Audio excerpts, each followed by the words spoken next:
Olá, aluno! Seja bem-vindo ao curso de DNA Direito. Eu sou o professor Carlos Eduardo Volante e na aula de Direito do Consumidor de hoje estudaremos a garantia legal e a garantia contratual prevista no Código de Defesa do Consumidor. Inicialmente, há dois artigos que nos interessam bastante. Primeiro, o artigo 24 e depois o artigo 50 do Código de Defesa do Consumidor. Vamos lê-los. A garantia legal de adequação do produto ou serviço independe de termo expresso, vedada a exoneração contratual do fornecedor. E o artigo 50.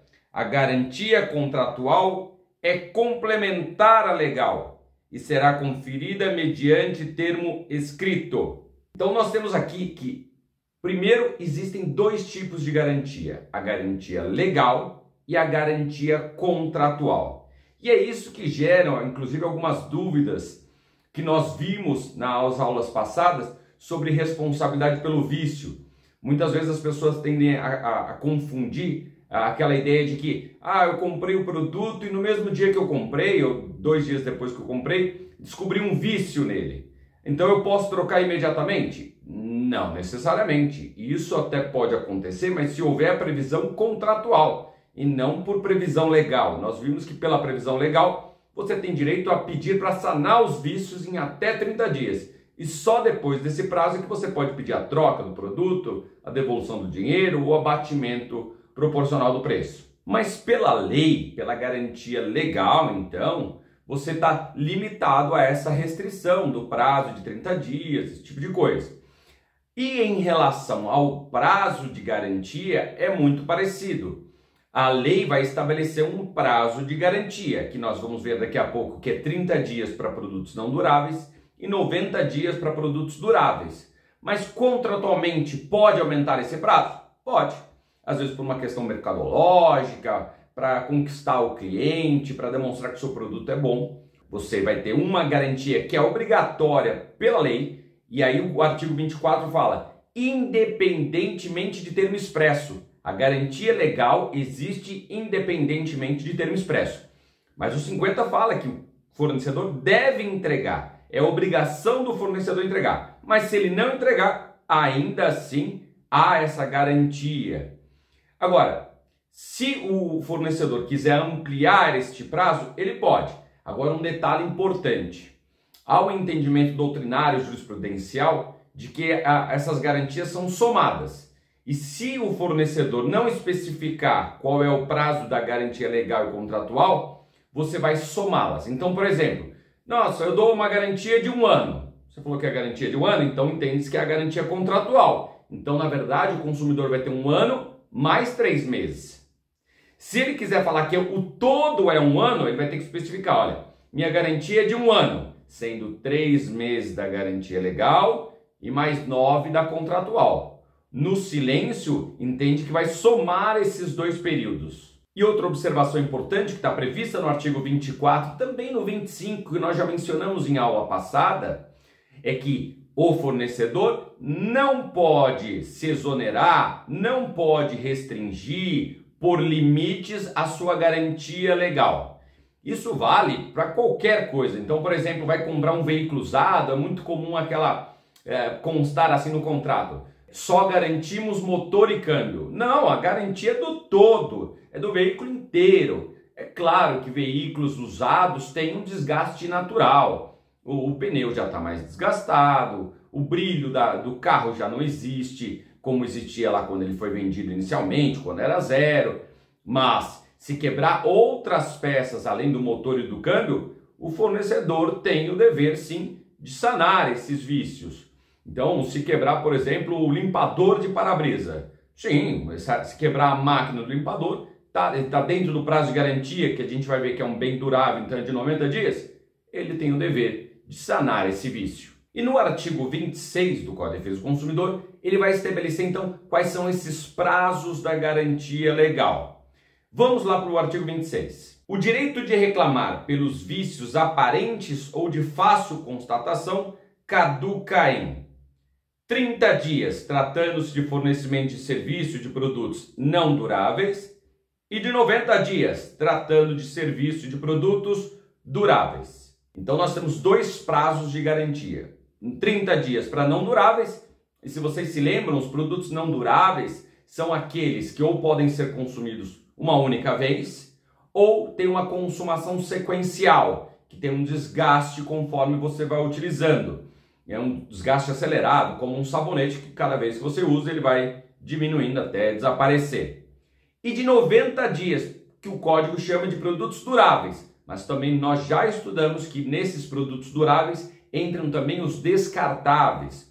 Durável é aquilo que tende a se perpetuar no tempo. Você pode usar inúmeras vezes e ele permanece igual. E o descartável é aquele que, mesmo depois do uso, ele permanece igual, mas por alguma razão, principalmente questões de higiene, de saúde, só pode ser usado uma ou poucas vezes, como um copo plástico que você bebe a água e depois tem que descartá-lo. Para o Código de Defesa do Consumidor, produto durável e descartável, o prazo de garantia é de 90 dias. Mas prestem atenção que no caput ele fala de vícios de fácil constatação.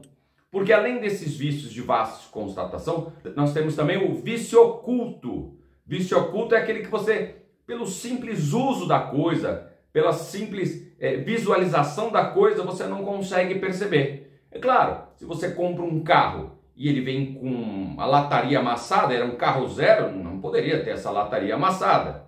É um vício.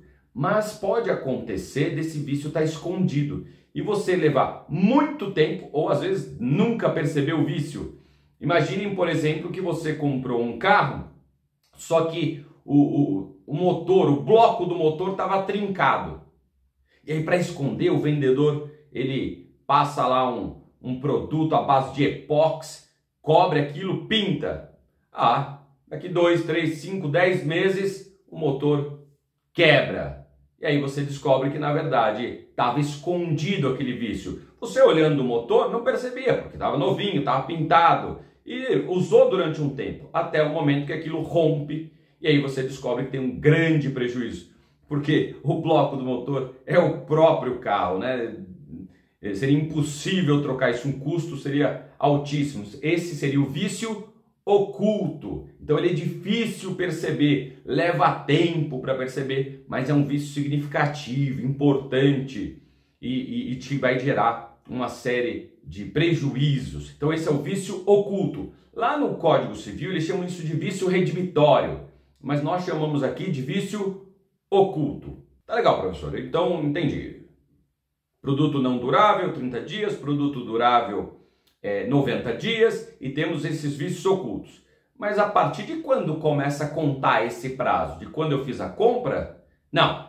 O código traz essa observação de que quando se tratar de vício aparente, de fácil constatação, o prazo começa a contar da data do efetivo recebimento da coisa. Porque hoje, principalmente comprando pela internet, esses prazos podem ser bem diferentes. O do momento que você compra e do momento que você recebe. Então, comprou na segunda, chegou só na sexta. Esses 90 dias vai começar a contar desta sexta-feira e não da segunda quando você comprou.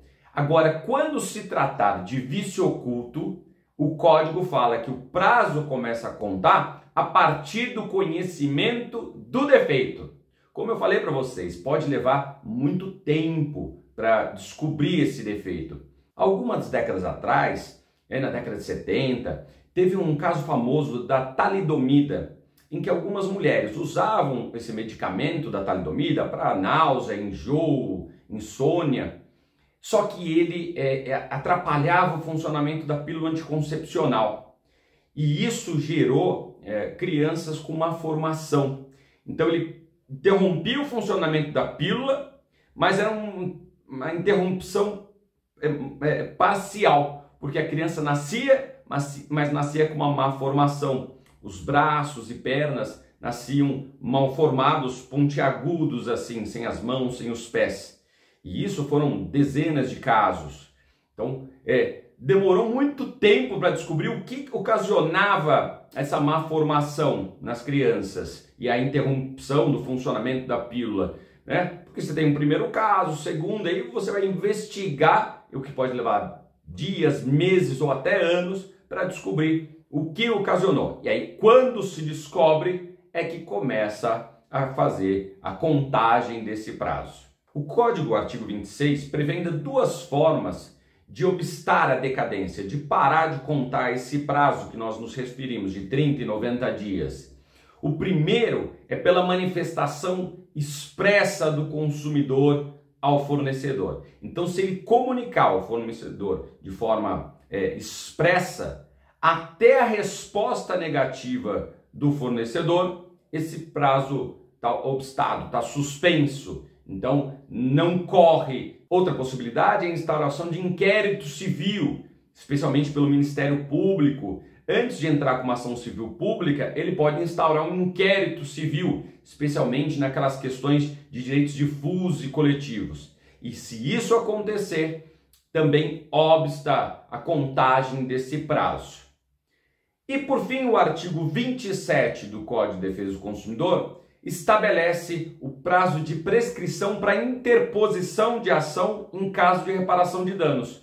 Vamos para o texto. Prescreve em 5 anos a pretensão à reparação pelos danos causados pelo fato do produto ou do serviço previsto na seção 2 deste capítulo, iniciando a contagem a partir do conhecimento do fato e de sua autoria.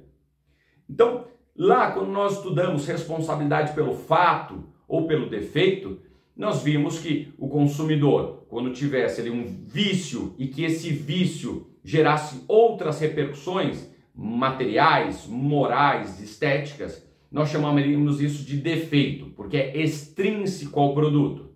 Se houver esse dano, o consumidor tem o prazo de 5 anos para a interposição da ação de reparação de danos, a contar do conhecimento do fato e da sua autoria, em razão daquela questão que nós vimos do vício oculto. Se houve um vício oculto e em razão desse vício oculto gerou algum outro evento danoso além do próprio produto, nós então vamos contar a partir do conhecimento de fato e de sua autoria esse prazo prescricional de 5 anos para interpor a ação de reparação de danos. Bom? Muito bem, nos vemos na próxima aula. Até mais!